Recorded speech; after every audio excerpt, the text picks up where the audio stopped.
a heap. And Andrew Tate has said this live. He said there's 3 ways to get you out of the matrix. They cancel you. They did one part. Number 2, they put you in jail. And he goes, the third part, and he goes, this is the scary part, is they kill your ass. You fall, you have a heart attack, a plane crashes. So he's. I think he's a true believer. I don't think he's, because if you want to if it's just purely about money, you don't do what he's doing. There's other ways to make money. Oh, if it's just purely about money, there's easier ways to make money without being a target. He is a true believer of what he believes in.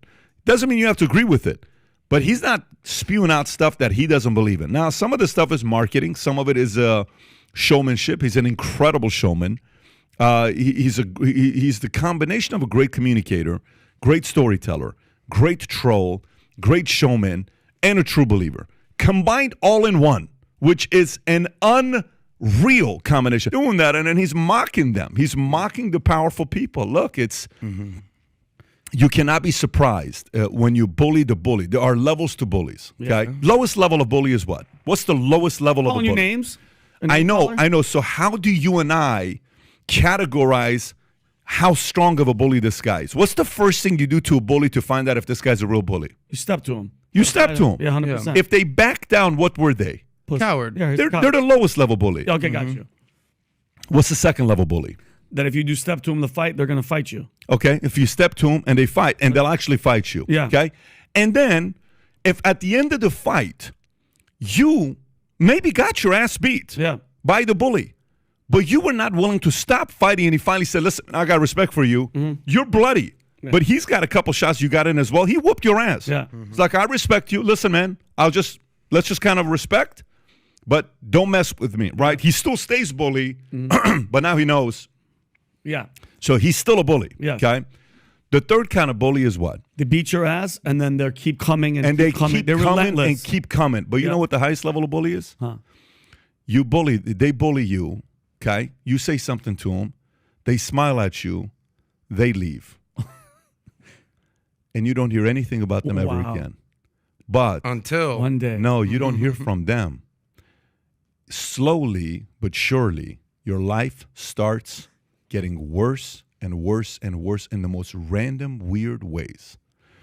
Those types of bullies generally work for the government. Those types of bullies don't work where's Pat in the going? free enterprise.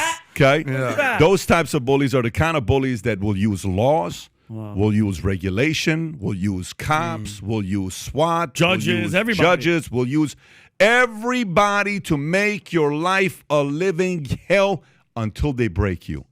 And all they look forward to is seeing your broken face one day. And you know what is the look of a broken face of a man? We've seen it many, many times.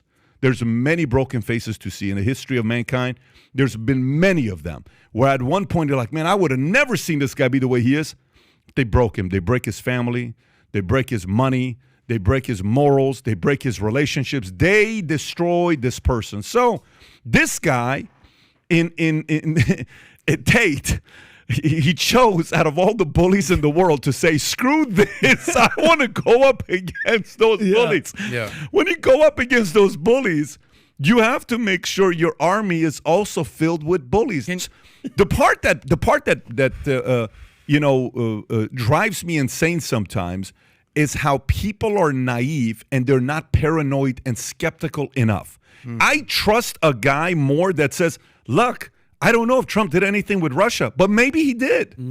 Maybe he did. Okay, I'm good with that. You're right. Maybe he did. If he did, let's see what the courts have to say. Even if a person says right now, look, man, I don't like this guy. I don't like what he says, but maybe he did some of this stuff, but I don't want to jump to conclusions saying he did. I kind of want to learn more about it. Let's see what happens over the next weeks where some other stories come up. The point I was going to make to Tate is the following. He has to be smart enough.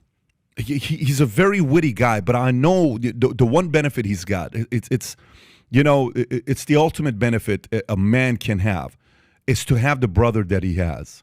Those two have a 100% bond with each other, which is like a father's dream, okay? A father's dream would be to have your sons be that tight to each other. And they're both smart, and they've been both raised by a sharp guy, which is the father, okay? So it's not like this is not a This is a regular lightweight guy. This guy, just assume, when I hear these guys talk, you know all I think about? Here's all I think about. My visual goes to Dad's in the car driving, Andrew sitting shotgun, Tristan sitting in the back, and he's asking, what do you think about the CIA? What do you think what just happened with Russia? What do you think about Stalin? What do you think about Lenin? Let me tell you history about what happened in South Africa such and such years ago. Let me tell you what's going on with U.S. Let me tell you about Jimmy Carter. Let me tell you about this.